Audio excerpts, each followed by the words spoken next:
Bom dia, irmãos. Nós vamos continuar então com a lição, o tema da revista é Patriarcas e Matriarcas.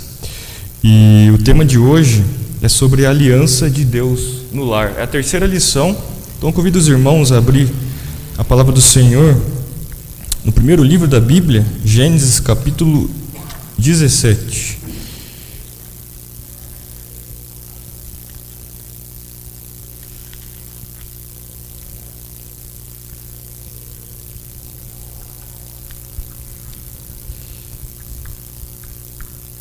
Nós vamos tentar ler algumas passagens de todo o capítulo, mas a princípio vamos ler do verso 1 ao verso 8, e na medida que a gente vai expondo, nós vamos lendo. Então peço que você deixe aberto aí o capítulo 17 de Gênesis, que diz assim a palavra do Senhor. Quando atingiu Abrão a idade de 99 anos, apareceu-lhe o Senhor e disse-lhe: Eu sou Deus Todo-Poderoso, anda na minha presença e sê perfeito. Farei uma aliança entre mim e te multiplicarei extraordinariamente. Prostrou-se Abrão, rosto em terra, e Deus lhe falou: Quanto a mim, será contigo a minha aliança, serás pai de numerosas nações. Abrão já não será o teu nome, e sim Abraão, porque por pai de numerosas nações te constituí. Partirei fecundo extraordinariamente, de ti farei nações, e reis procederão de ti. Estabelecerei a minha aliança entre mim e ti, e a tua descendência no decurso das suas gerações, aliança perpétua, para ser o teu Deus e da tua descendência. Dar-te-ei a tua descendência a terra das tuas peregrinações, toda a terra de Canaã, em possessão perpétua, e serei o seu Deus. Vamos orar mais uma vez, pedindo a Deus que nos ensine no estudo da lição nessa manhã.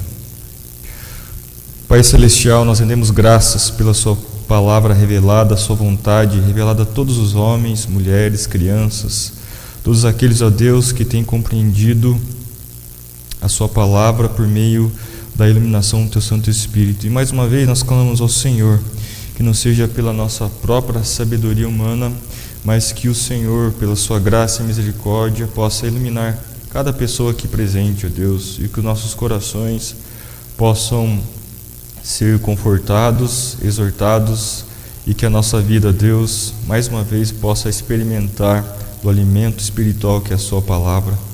Que em nome de Jesus, nesse momento que passaremos aqui, o Senhor venha, Deus, nos agraciar com a sabedoria do seu Santo Espírito, e é em nome de Jesus que nós oramos por isso. Amém. Amém. Quando nós falamos sobre aliança no lar, sobre relacionamento entre os cônjuges, entre os filhos, pais e filhos, filhos com os pais, entre os irmãos, nós geralmente na conversa,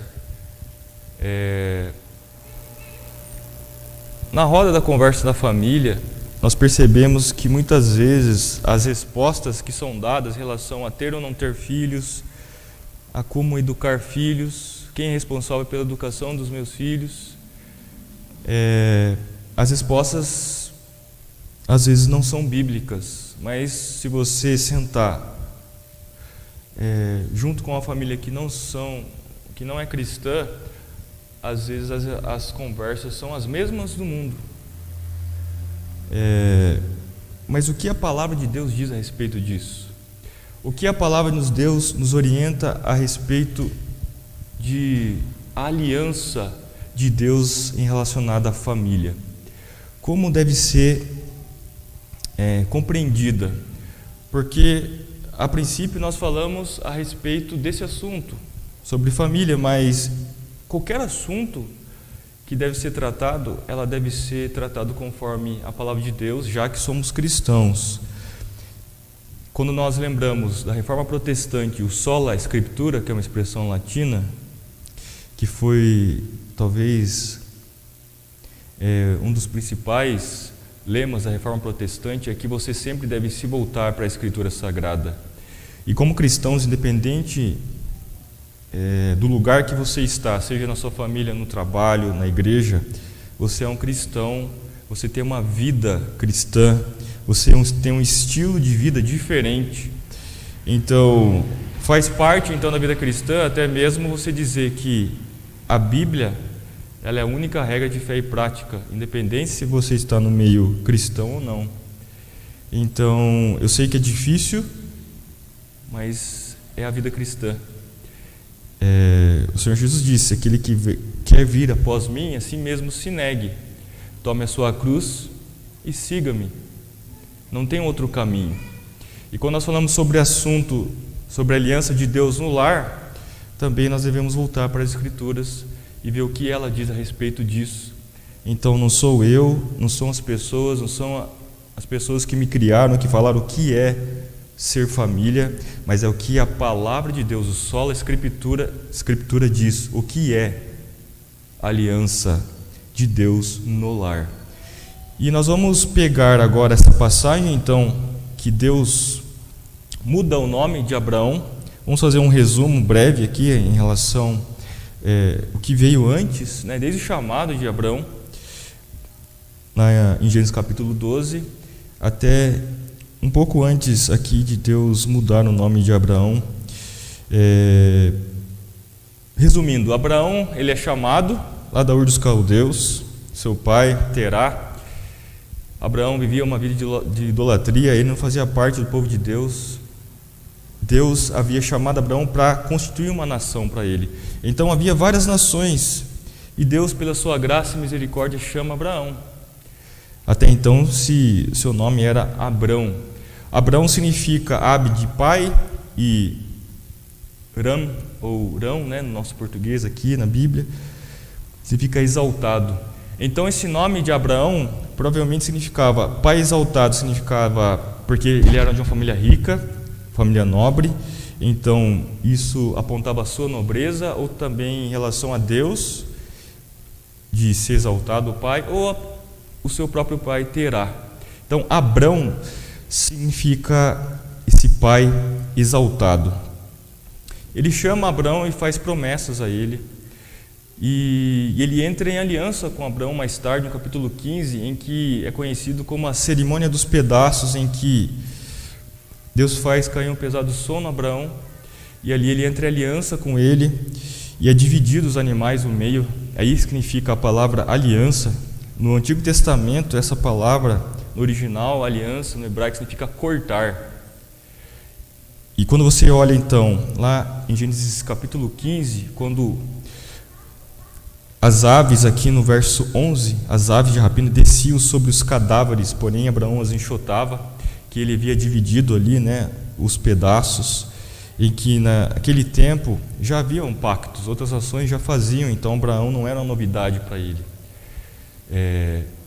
Já havia a prática da circuncisão, e não era nada novidade isso que a gente vai ver. Mas para Abraão, quando ele entra ali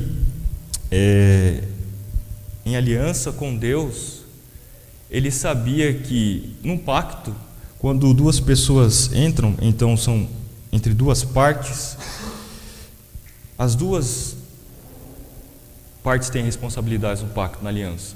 Então, quando esses animais eram partidos, as duas partes passavam no meio, havia sangue, então era um pacto de sangue. Só que quando você olha ali no capítulo 15, verso 12 em diante, o verso 12 diz: ao pôr do sol caiu profundo sono sobre Abrão, e grande pavor e cerrada trevas o acometeram. Foi uma experiência diferente para Abrão, porque ele caiu um profundo sono e ele ficou apavorado diante da presença de Deus. E eram densas ou cerradas trevas, diferente, né, daquilo que quando Deus se apresenta de forma gloriosa, com luz. Aqui Abraão está dormindo e está com muito medo. E diz em seguida que no verso 17: e sucedeu que, posto o sol, houve densas trevas, e eis um fogareiro fumegante, uma tocha de fogo que passou entre aqueles pedaços. Abraão estava dormindo. Mas como eu disse aqui, o pacto, a aliança, aquele corte nos animais que simbolizava a aliança, entre duas partes. Só que Abraão estava dormindo. Então, quem disse que nós inferimos no texto, quem diz que vai até o fim com essa aliança é o próprio Deus, porque esse fogo que passa, ou essa tocha de fogo que passa entre aqueles pedaços, era o próprio Deus. É Deus dizendo: eu vou cumprir essa aliança até o fim. Eu que vou até o fim com essa aliança, eu vou cumprir.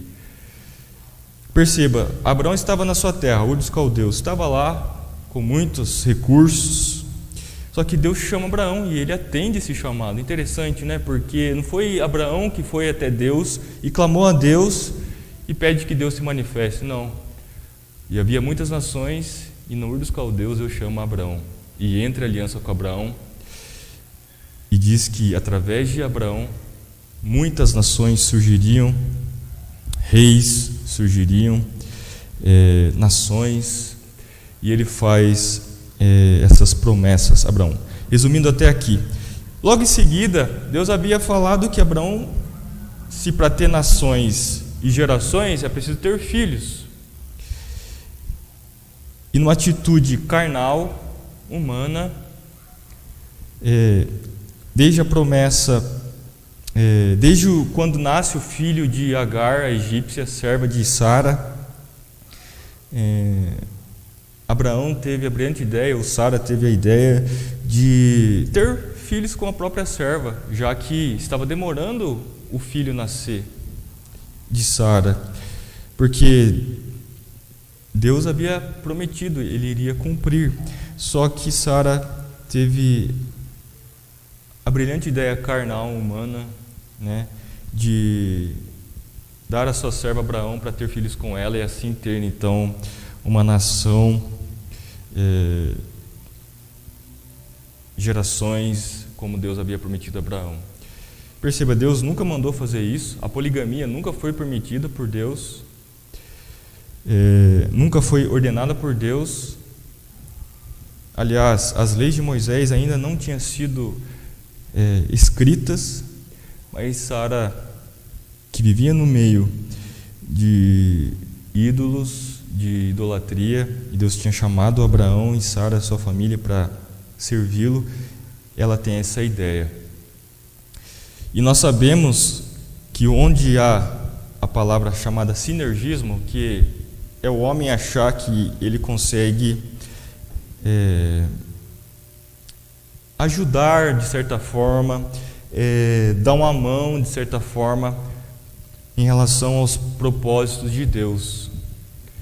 E essa liberdade soberana e esse esforço humano que nós vemos muitas vezes na palavra de Deus, o homem tentando fazer aquilo que Deus nunca ordenou, traz muitos problemas, né, na família. Nós vemos vários exemplos. A preferência em relação a José, quando os irmãos tiveram inveja, os problemas que tem quando o homem ele tenta ou ele faz coisas que Deus nunca ordenou, procurar um casamento fora do povo de Deus. Nós vemos isso, os problemas que vão ocasionar. É o homem tentando dar essa, entre aspas, ajuda a Deus. E quando o homem ele faz isso, nós vemos os problemas que causam. Aqui no caso de Agar, quando Sara tem essa ideia, você deve lembrar os problemas que causaram a família de Abraão. Agar, depois de ter filho, começa a zombar de Sara, que ela não tinha, e Sara vai até Abraão e pede para que ele fizesse alguma coisa, e Abraão fala: faça o que você acha melhor, expulsa Agar, e Deus, uma atitude de misericórdia, aparece Agar e tem misericórdia da vida de Agar. Perceba, quando o homem ele tenta fazer alguma coisa fora dos padrões da Bíblia, você, eu, não só Abraão, todos nós vamos ter problemas.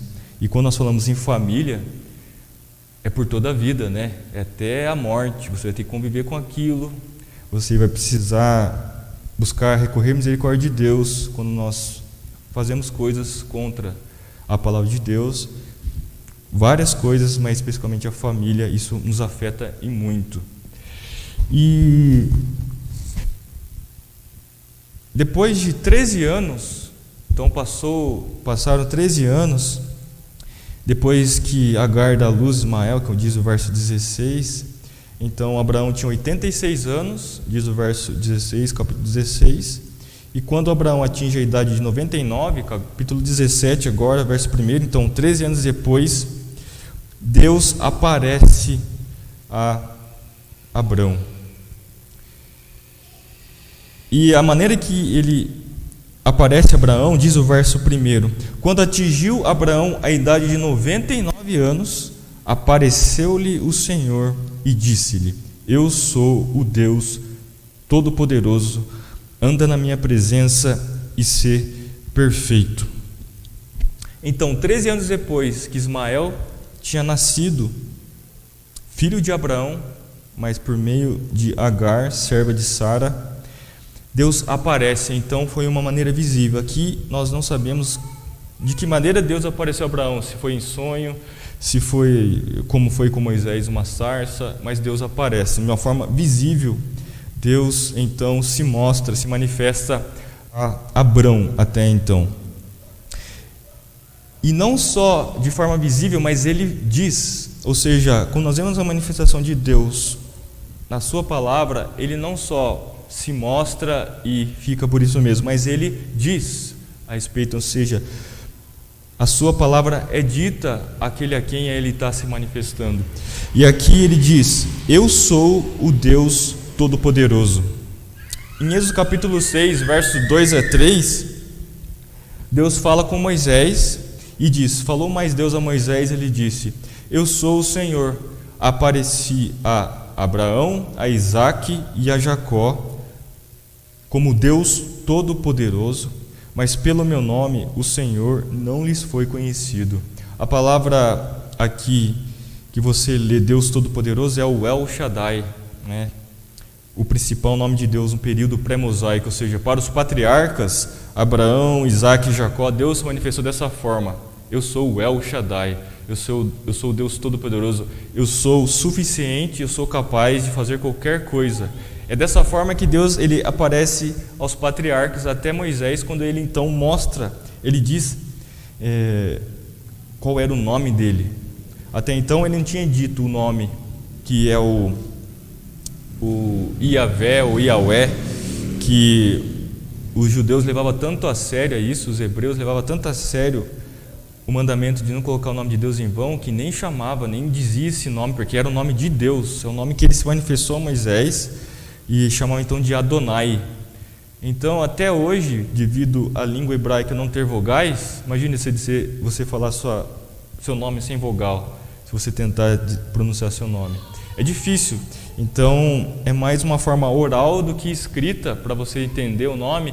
Então, como eles evitavam falar o nome de Deus em qualquer situação, hoje em dia as pessoas falam de qualquer forma, né? Do tipo, meu Deus, né? Mas eles levavam tanto a sério colocar o nome de Deus em vão, que eles não pronunciavam o nome de Deus, eles falavam Adonai. E como passaram o tempo, é a pronúncia, você depende da pronúncia verbal e não apenas escrita, se perdeu. Então até hoje ninguém sabe como é o nome de Deus, a pronúncia. E é por isso que às vezes uma certa seita diz que o nome de Deus é Jeová, né? Porque o J, que nem tem, né, na língua hebraica, é lá do alemão, né, que depois foi traduzida, mas ninguém sabe.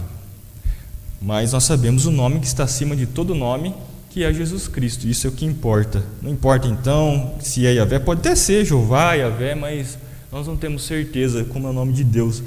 Então Deus se manifesta como El Shaddai para Abraão, para Isaque e Jacó, até quando ele se apresenta a Moisés, dizendo que ele é o Yahvé, o Yahvé, que é o tetragrama, né? O E, o A, foi colocado depois para nos ajudar. Como que a gente vai ler, né, uma palavra que não tenha vogal? E aqui então ele se manifesta a Abraão dizendo: eu sou o Deus Todo-Poderoso, eu sou o El Shaddai, eu sou suficiente. Eu acho que para Abraão, aqui é uma coisa de inferência, ele entendeu que aquilo que ele tinha feito com Agar foi uma péssima solução, porque sendo Deus totalmente suficiente, aquilo que ele disse ele iria cumprir, Abraão ele pulou, ele se esqueceu da promessa de Deus e tomou um passo precipitado de ter uma nação cuja descendência viria dele, em ter ouvido Sara e ter tido ter tido Ismael com Agar. Deus fala: eu sou suficiente, eu sou capaz de fazer qualquer coisa, eu sou o Deus Todo-Poderoso. Dele diz a Abraão, no verso 1: anda na minha presença e sede perfeito. Uma das frases que ficou muito famosa na Reforma Protestante é o coram Deo. Coram Deo significa na minha presença ou diante de Deus, a presença de Deus, né? Deus, Deus de Deus.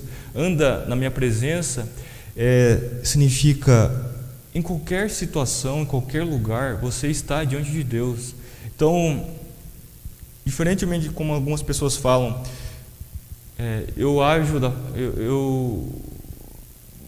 me comporto de alguma forma dentro de um templo, no caso, nesse tempo que nós estamos agora. Na casa eu me comporto de uma outra maneira, as palavras são diferentes. No trabalho, meu comportamento é outro, mas quando eu estou no templo, eu preciso ter mais reverência. Mas, de acordo com os reformadores, quando eles resgataram essa anda na minha presença, ou coram Deo, é que você está o tempo todo diante de Deus, na presença de Deus. Não importa se você está no templo, não importa se você está no seu quarto, no banheiro, se você está no trabalho, você está o tempo todo diante de Deus. Você está o tempo todo, por isso que nós falamos que a vida cristã é um estilo de vida. A nossa vida é uma adoração diante de Deus em qualquer lugar, seja na família, seja no trabalho, na igreja. Nós que fazemos às vezes essa divisão. Obviamente, o culto público, nós não vamos aqui fazer qualquer coisa diante de Deus, porque a Bíblia nos orienta a maneira como que nós vamos nos comportar diante do culto. Existem vários princípios na palavra de Deus, o culto público, mas existe o culto particular em nossa casa, onde lá, em intimidade com Deus, você pode orar, você pode louvar, ler a palavra de Deus. Mas estar diante de Deus, o coram Deo, é o tempo todo. Tempo atrás eu vi uma conversa interessante, que a pessoa ela foi ensinada que ela não deveria falar palavrão na casa dela, mas se ela fosse no estádio de futebol, aí ela poderia soltar os palavrões. Obviamente não é uma pessoa crente, mas às vezes nós fazemos a mesma coisa como cristãos. Nós não podemos dizer algumas coisas com as pessoas, mas com outras pessoas nós podemos extravasar. Perceba, nós estamos diante de Deus, o coram Deo, nós estamos andando na presença de Deus o tempo todo, seja dormindo, fazendo qualquer outra coisa.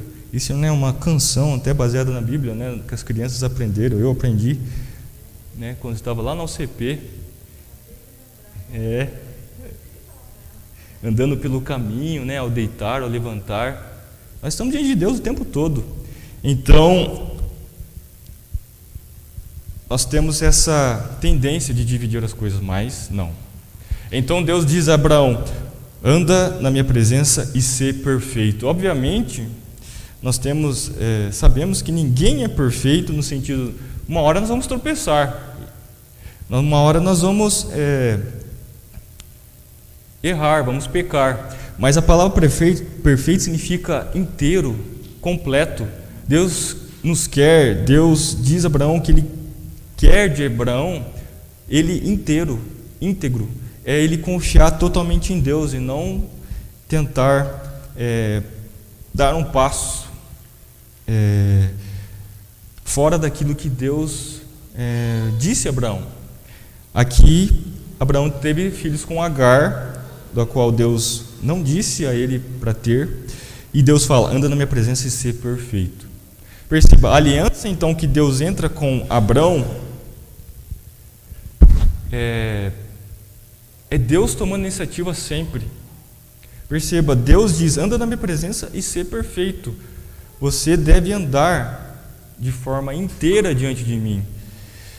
Deus sabe que nós, em relação a Abraão, ele não vai conseguir cumprir, até porque lá na aliança que nós comentamos aqui em Gênesis 15, quem passou no meio dos pedaços foi o fogo, foi o próprio Deus, o símbolo ali. Abraão estava dormindo, né? Mas a aliança foi feita com Abraão, e ali foi também dito a Abraão a parte que ele caberia a ele, que era confiar em Deus, nas suas promessas. Ele diz no verso 2: farei uma aliança entre mim e te multiplicarei extraordinariamente. Então Deus primeiro ele diz: eu sou o Todo-Poderoso. Tipo, olha lá, Abraão, eu sou o El Shaddai, eu posso todas as coisas. Ele se apresenta assim. Ele diz: anda na minha presença e ser perfeito. Ou seja, ao entendermos aqui ser perfeito, então, como eu disse, não é que nós não vamos pecar, mas é você ser inteiro para Deus e confiar em Deus. Ele diz: eu vou fazer uma aliança entre mim e ti, entre nós dois. Agora imagine a manifestação. Abraão já tinha experimentado isso em Gênesis 15, quando Deus entra em aliança com ele ficou em trevas, né, ali encerradas as trevas disso, faz promessas de que lá no futuro, né, o povo de Deus havia de ser escravizado por 400 anos, né, isso aconteceu. Depois Deus levanta Moisés e diz aqui que ele vai multiplicar Abraão de maneira extraordinária. Talvez na cabeça de Abraão, a Bíblia não diz, mas ele sabia o que ele tinha feito, né? Deus vai chegar no ponto que eu fiz, que eu cometi. Deus vai cobrar de mim, né? E ele diz que eu vou te multiplicar extraordinariamente. Quando Deus diz isso, veja o que diz o verso 3. Quando Deus ele se apresenta como Todo-Poderoso, pede para Abraão andar na presença dele, para ser perfeito, inteiro, íntegro, aliança e multiplicar através da vida dele muitas nações. Olha o que diz o verso 3: prostrou-se Abrão, rosto em terra, e Deus lhe falou. Essa palavra prostrou-se não é simplesmente se ajoelhar, mas é você ficar de bruços no chão, com a testa no chão, com o peito no chão. É você de total rendição. Abraão fez isso diante de Deus, e Deus fala. Então ele diz a Abraão o que Abraão deveria fazer, que é andar na presença dele e ser perfeito. E ele diz: quanto a mim, no verso 4, será contigo a minha aliança, serás pai de numerosas nações. Abraão então sabia que através dele muitas nações viriam. Interessante que essas nações, não só do povo de Deus, porque Ismael, se você olhar mais à frente, Deus também vai prometer fazer dele de uma grande nação. Mas por meio de Isaac, ele faria muitas nações. Então, por causa desse erro que Abraão fez, desse pecado, haveria guerras entre eles. Você percebe quando o homem ele tenta dar uma ajudinha, entre aspas, aqui, o que acontece lá na frente, o que isso produz por gerações e gerações e gerações. Mas graças a Deus, né, que Ele mesmo faz essa promessa na sua palavra. Mas se uma pessoa se converte, essa quebra que não existe, né? Muitos dizem que depois que você se converte, precisa de uma segunda bênção, que é a quebra de maldição hereditária. Mas se você converte, tudo aquilo que aconteceu no passado em relação aos seus pais, isso quebra através da conversão, através da sua rendição a Cristo Jesus. Mas perceba que os pecados, eles vão indo de geração em geração, e muitos problemas vêm. Mas Abraão disse: eu vou fazer de você um pai de numerosas nações. Ele constituiu isso, diz aqui o verso 5. Ele continua no verso 6: fartei fecundo, extraordinariamente de ti farei nações, e reis procederão de ti. Esses reis viriam, todos nós conhecemos a história dos reis de Israel, tudo, perceba, partiu de Abraão. E é por causa de Isaac, do filho dele, o prometido. O Deus Todo-Poderoso, ele disse que isso ia acontecer, e isso aconteceu, né?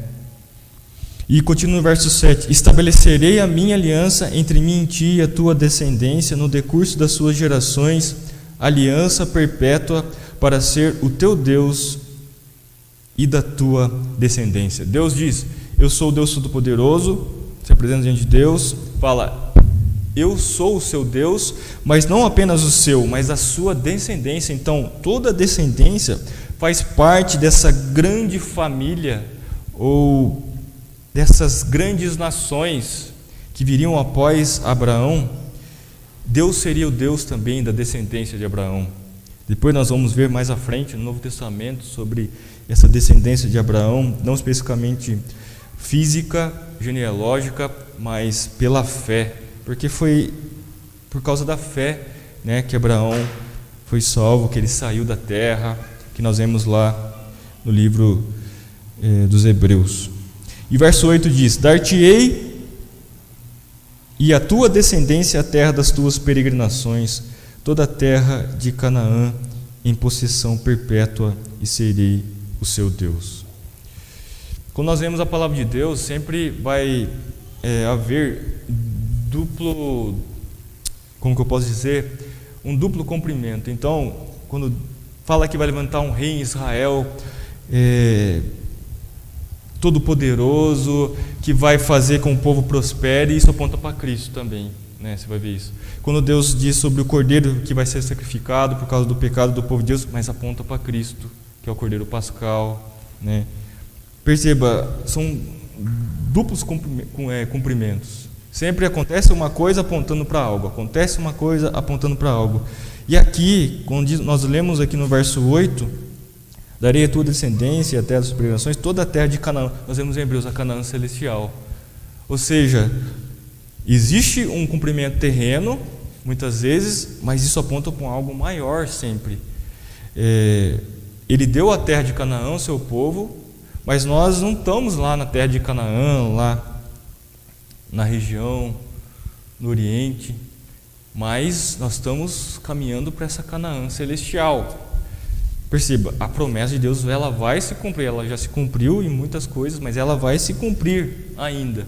Então, quando nós lemos o verso 8, toda a terra de Canaã em possessão perpétua, e é perpétua mesmo, né?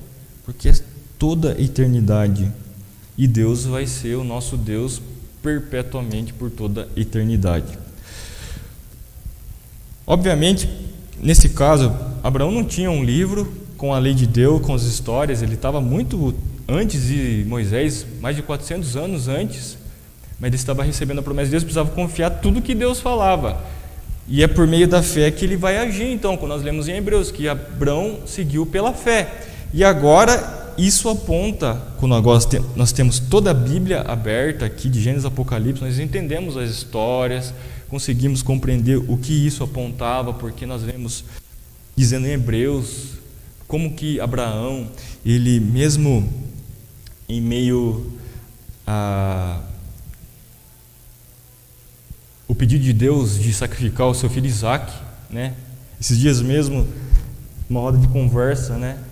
Surgiu essa ideia. Parece que Deus, ele fez uma pegadinha com Abraão, né? Ele promete para Abraão que ele terá um filho, mas depois ele pede para Abraão sacrificar o seu filho Isaque, né? Obviamente a pessoa estava zombando, né, dessa passagem, mas é que Abraão, ele confiava, até mesmo dizem Hebreus, que ele confiava tanto em Deus pela sua fé, que se ele matasse seu filho, sacrificasse seu filho, Deus era capaz de ressuscitar Isaque. Veja a fé de Abraão. Sabe por quê? No verso 17 que nós lemos aqui, ele diz: eu sou Deus Todo-Poderoso, eu sou o El Shaddai, eu sou o autossuficiente, eu posso fazer todas as coisas. Muitas vezes nós não entendemos como Deus age. E Abraão, talvez, ele não entendia como Deus ia dar o seu filho, sendo Sara incapaz de dar filhos.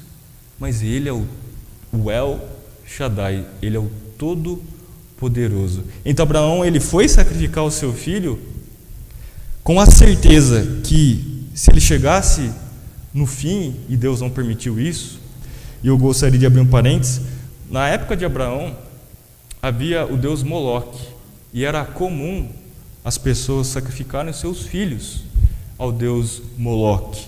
Quando Deus fala a Abraão, então na cabeça de Abraão provavelmente ele já sabia que isso não era uma coisa muito diferente que as nações já faziam. Ele fazia parte de uma nação pagã, então ele foi fazer aquilo que já acontecia. Mas lá em Hebreus nós vemos que Abraão, ele cumpriu a promessa ou a ordem de Deus, porque ele cria na promessa que Deus faria dele uma grande nação, e ele até mesmo ressuscitaria Isaque se isso chegasse a ponto de ele sacrificar o próprio Isaque. Ele agiu por fé, e é por isso que muitos não entendem a fé, porque elas não têm fé, e às vezes nós temos pouca fé. Nós vemos isso em Abacuque, que ele compreendeu: o justo viverá pela sua fé. Nós vemos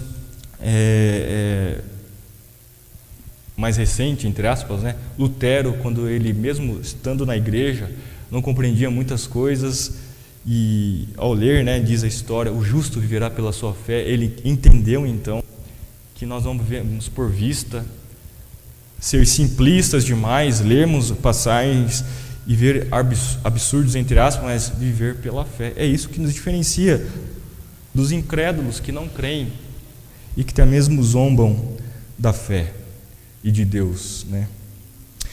Mas aqui, então, o nome, a mudança no nome de Abraão, falando da aliança de Deus com a família de Abraão, trazendo para nós, quando o nome dele era Abrão, né?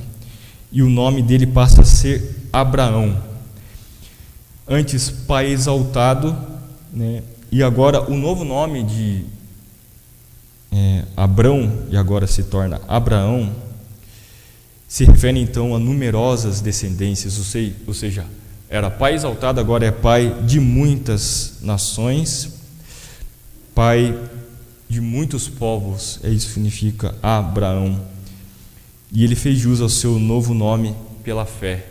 E Abraão realmente ele cumpriu a lei, ele cumpriu as ordens de Deus, especificamente. Ele é o pai de muitas nações. Deus cumpriu, não simplesmente porque Abraão ele foi perfeito, não errou, não. Você vai ver que ainda mais à frente ele vai pecar, ele vai errar, mas ele agiu por fé.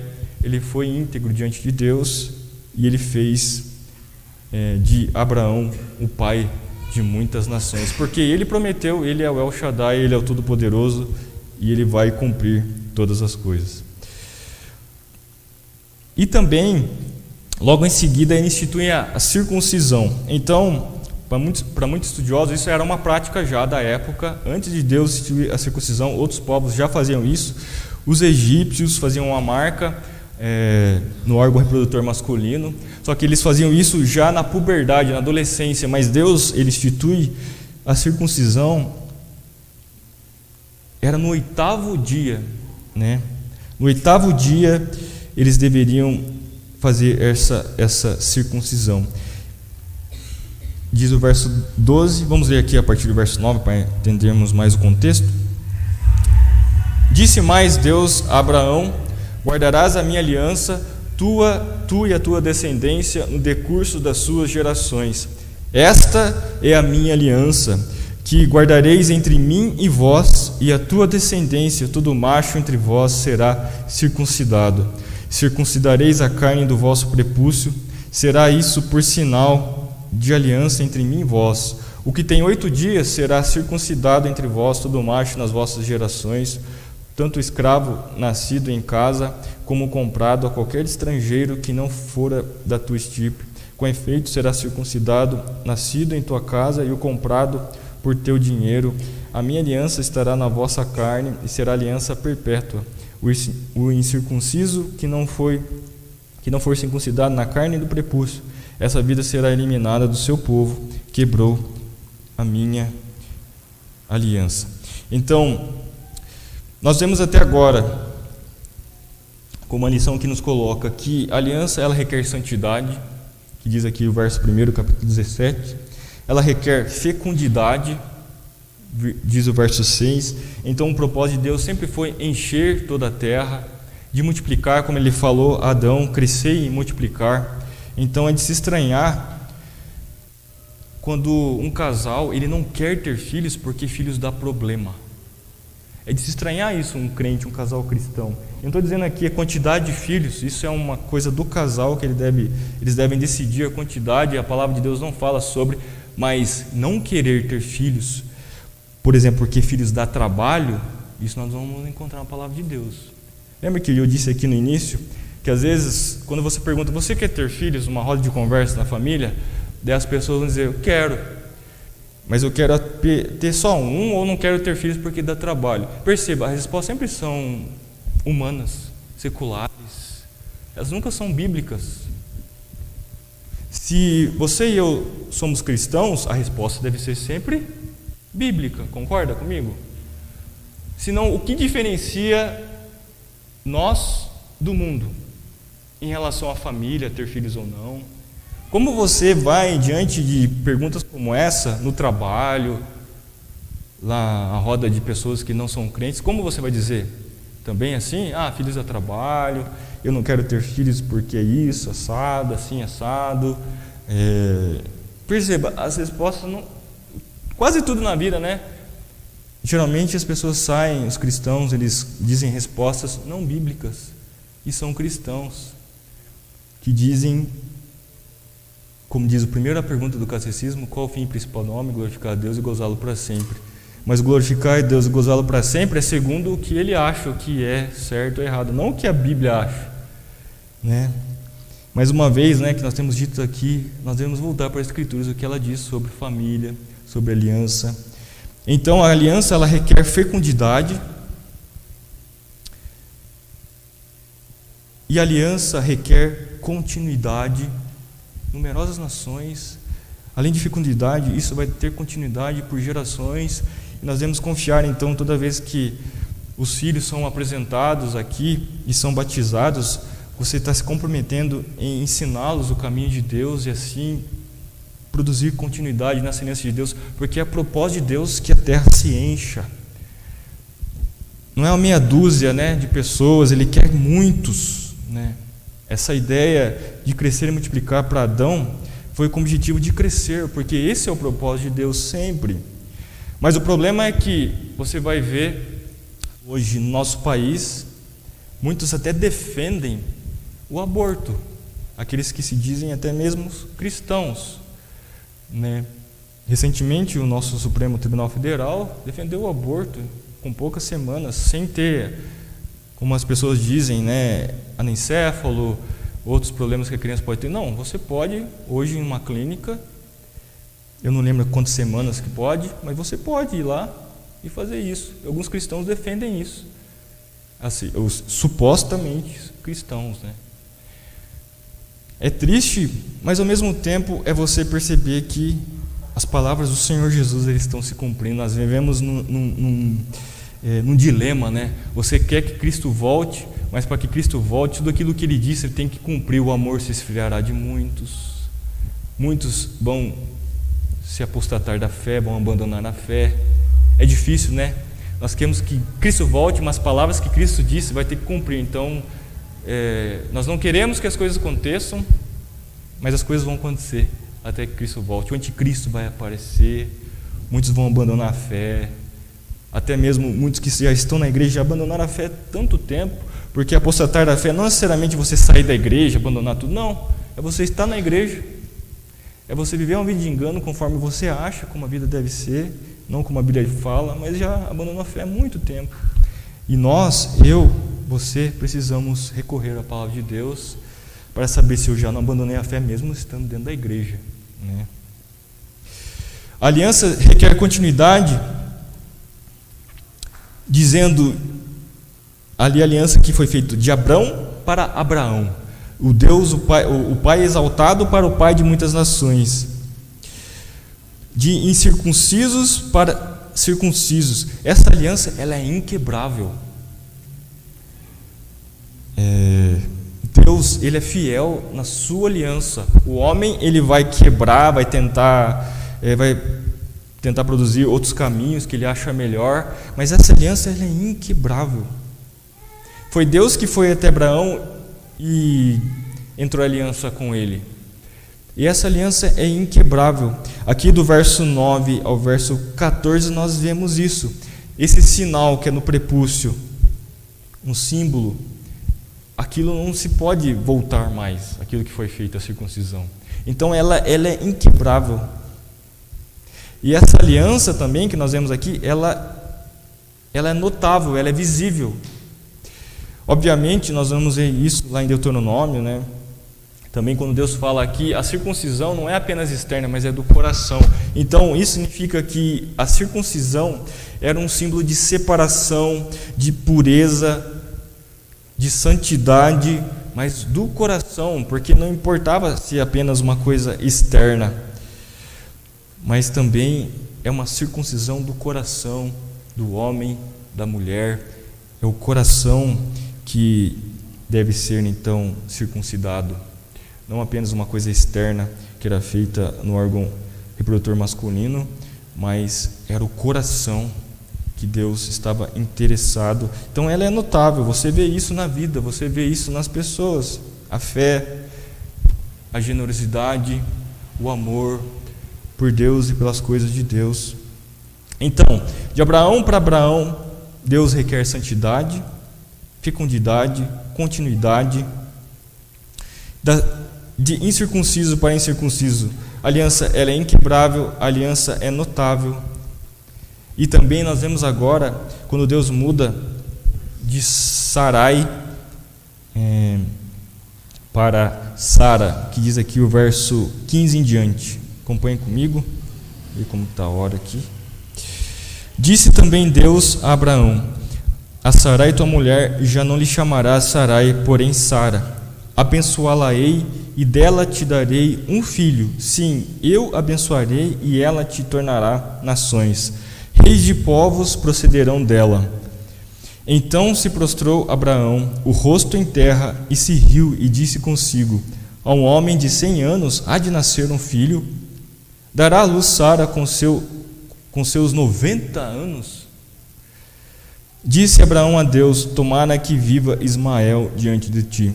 Deus lhe respondeu: de fato, Sara, tua mulher, te dará um filho, e lhe chamarás Isaque. Estabelecerei com ele a minha aliança perpétua para a sua descendência.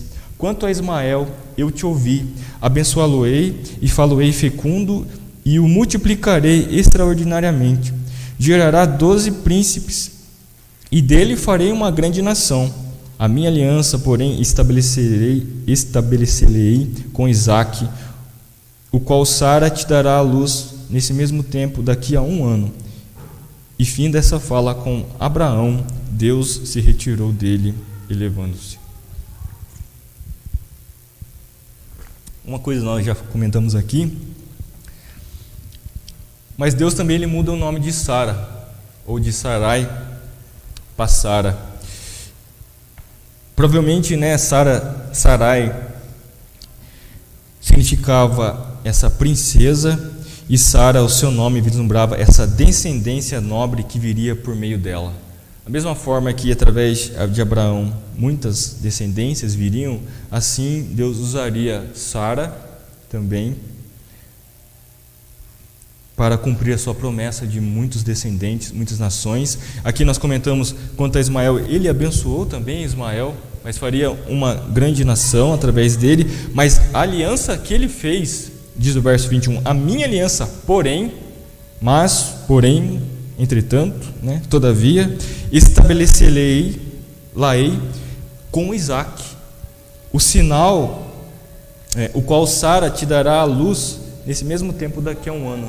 Ou seja, com 100 anos, então, nós vamos ver isso mais à frente aqui no capítulo 21, que Deus cumpriu então, quando Abraão tinha 100 anos, capítulo 21, verso 5 diz, tinha Abraão 100 anos, quando lhe nasceu Isaque, seu filho. É Deus cumprindo, eu sou o Todo-Poderoso, eu sou o El Shaddai, eu vou fazer a minha aliança com você, e daqui a um ano você vai ter Isaque com Sara. E Deus cumpriu isso, quando nós lemos lá no capítulo 21, quando Abraão com 100 anos teve Isaque. Perceba,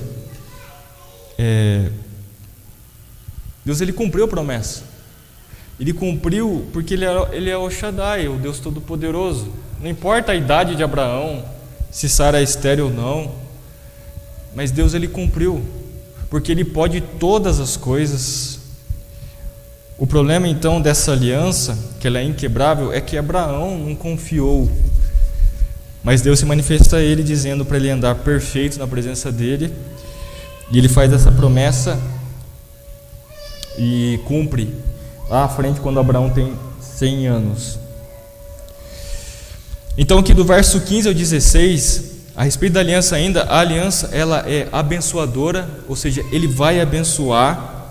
A aliança é incondicional, porque Deus ele disse, eu vou cumprir, independente se você cumprir ou não, eu vou cumprir, porque ela é inquebrável.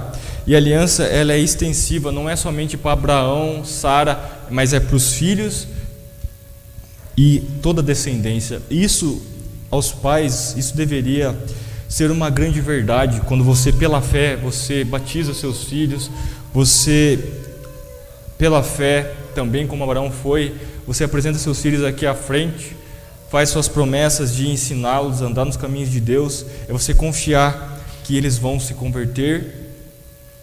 O coração não apenas um sinal externo que é feito aqui, como a circuncisão era um sinal externo, mas Deus disse que a circuncisão do coração é o que vale.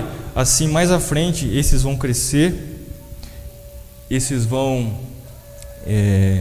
um dia se converter dos seus pecados e crer. E é por isso que aqui, quando é feito o batismo, os pais se responsabilizam de ensinar a Bíblia, a orar com eles.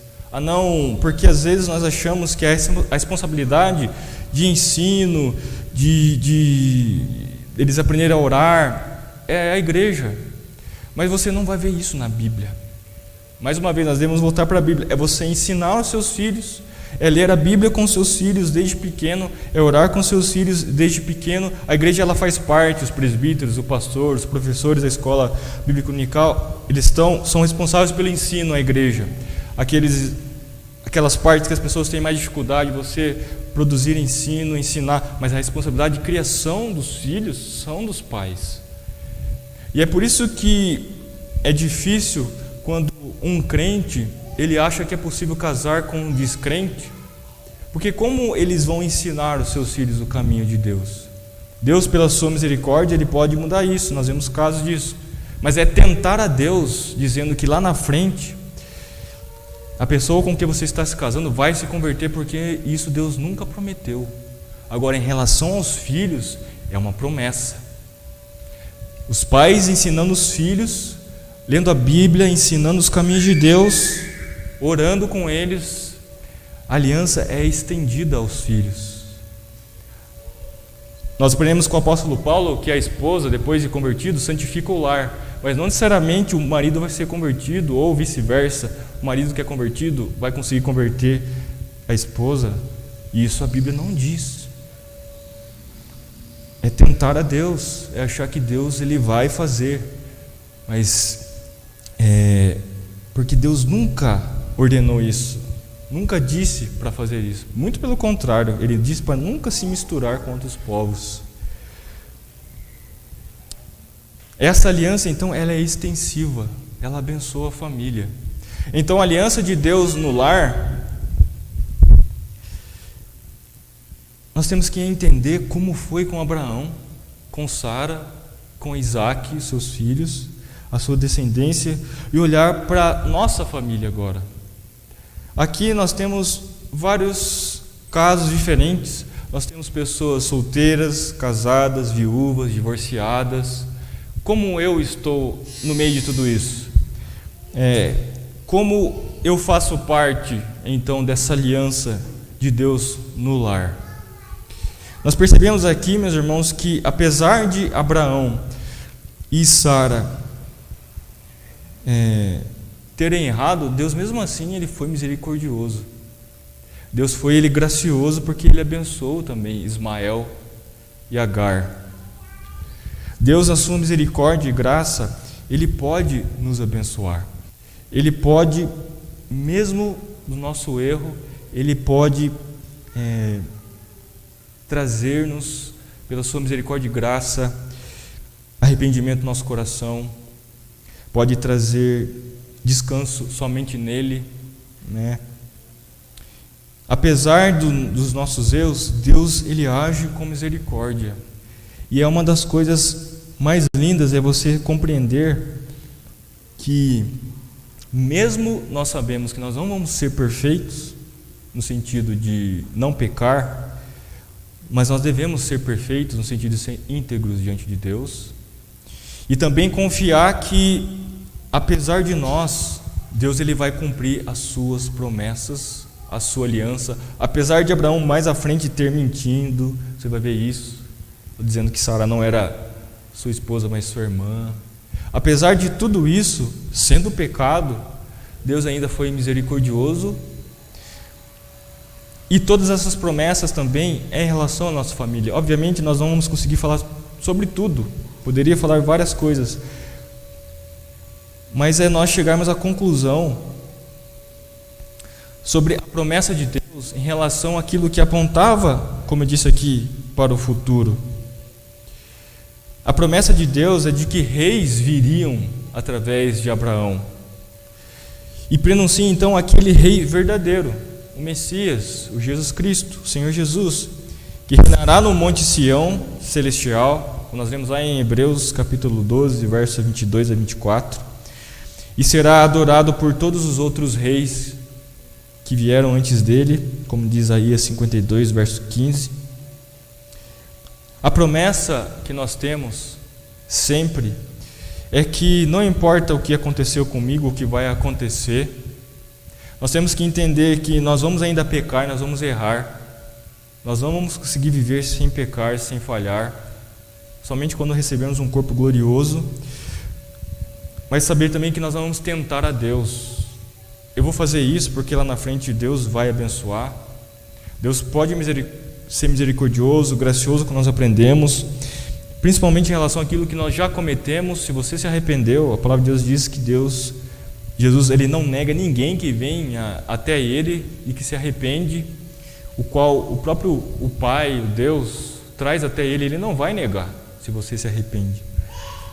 Mas a verdade é que quando nós lemos a história de Abraão e outras histórias, nós temos que ver tudo isso, como o próprio apóstolo Paulo disse isso, né? Para perceber como Deus agiu no passado, e que nós lemos isso, né? Aquele que pensa estar de pé, veja que não caia. Ou seja, Deus, Ele, de certa forma, Ele vai cobrar de nós muitas coisas por não ter feito de acordo com a sua vontade. Como nós lemos mais à frente aqui com Ismael, mas Ele é misericordioso, mas Ele é gracioso, e se você se arrepender dos seus maus caminhos, como diz a palavra de Deus, Ele vai ouvir, Ele vai nos abençoar. Mas nós não devemos tentar a Deus, jamais, mas confiar que Ele é o El Shaddai, que Ele é o Deus Todo-Poderoso, que apesar de nós, Ele cumpre as suas promessas, apesar do nosso pecado, das nossas falhas. E para encerrar, eu gostaria de fazer uma pergunta. Na verdade, a lição coloca aqui: a sua família faz parte da aliança? Como você evidencia essa aliança na sua família?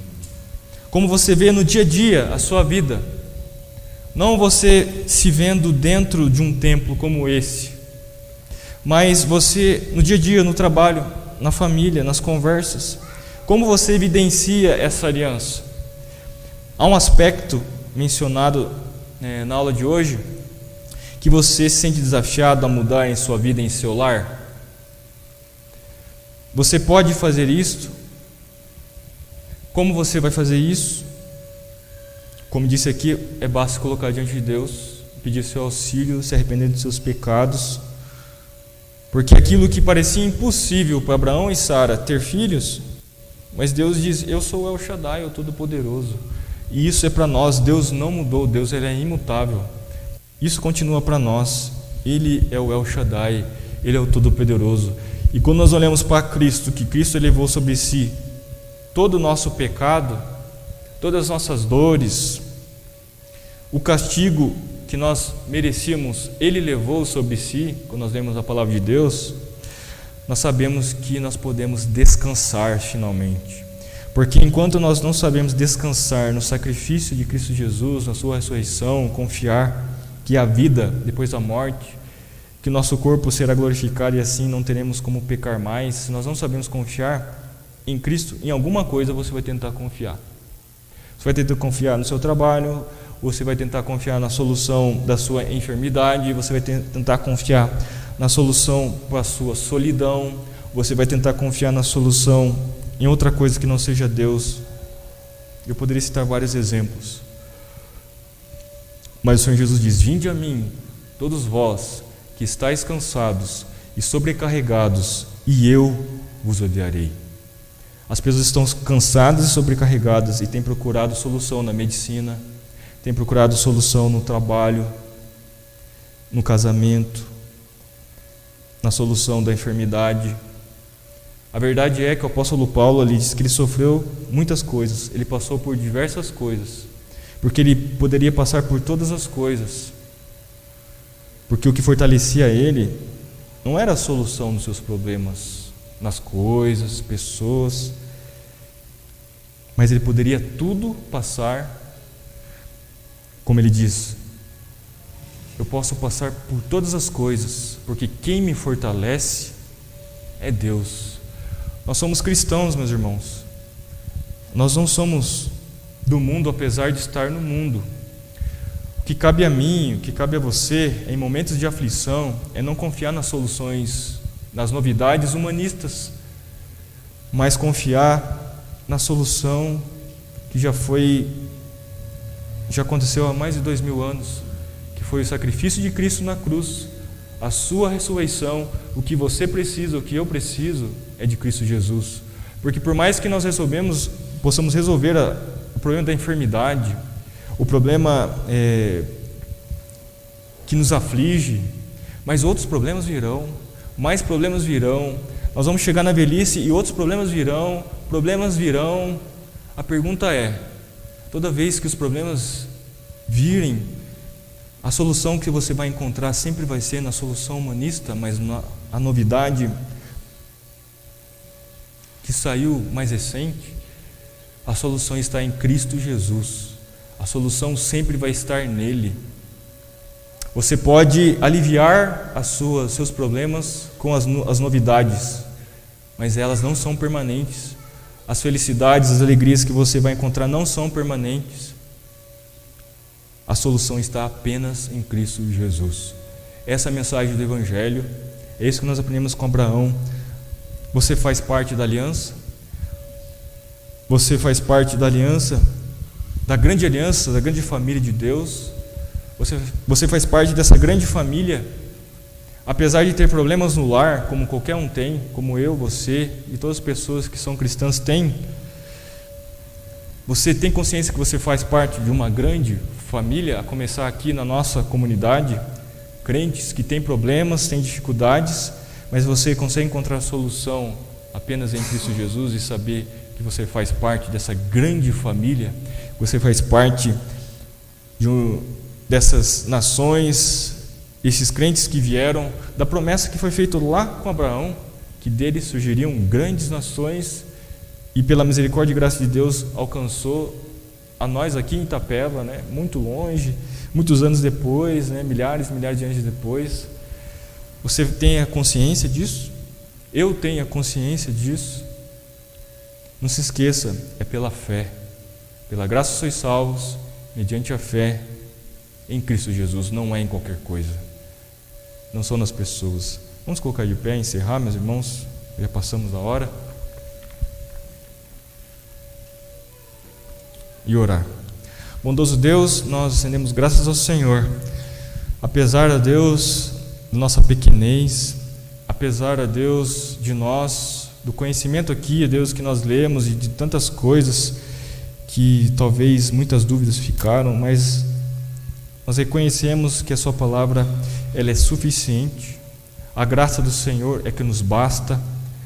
Nós reconhecemos que muitas vezes nós queremos soluções para a nossa vida que às vezes achamos serem legítimas, mas que no fim elas tomam a nossa vontade, o nosso coração, e deixamos de confiar no Todo-Poderoso que é o Senhor.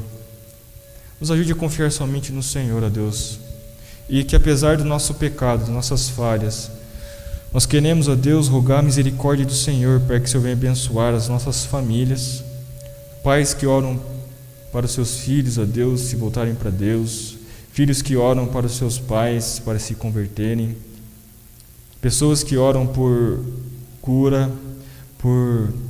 cura não só física, mas espiritual, que ainda não resolveram várias coisas da vida, mas que o Senhor os ajude a compreender que no Senhor, no Teu Filho Jesus Cristo, nós podemos descansar, porque Ele levou sobre si todo o pecado, dor, tudo aquilo, ó Deus, que nos aflige, o Senhor levou sobre si.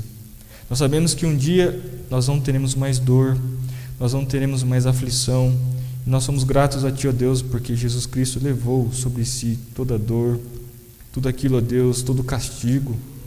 Mas nos ajude a viver, enquanto nós não estamos ainda vivendo em novos céus e uma nova terra, a viver uma vida santa, uma vida diante do Senhor, na Sua presença, não só apenas aqui dentro, mas na família, no trabalho. Nos ajude, Deus, porque sabemos que falhamos e vamos falhar, mas nós confiamos na misericórdia do Senhor que nos sustenta, a Sua graça, Deus, que muda a nossa maneira de pensar.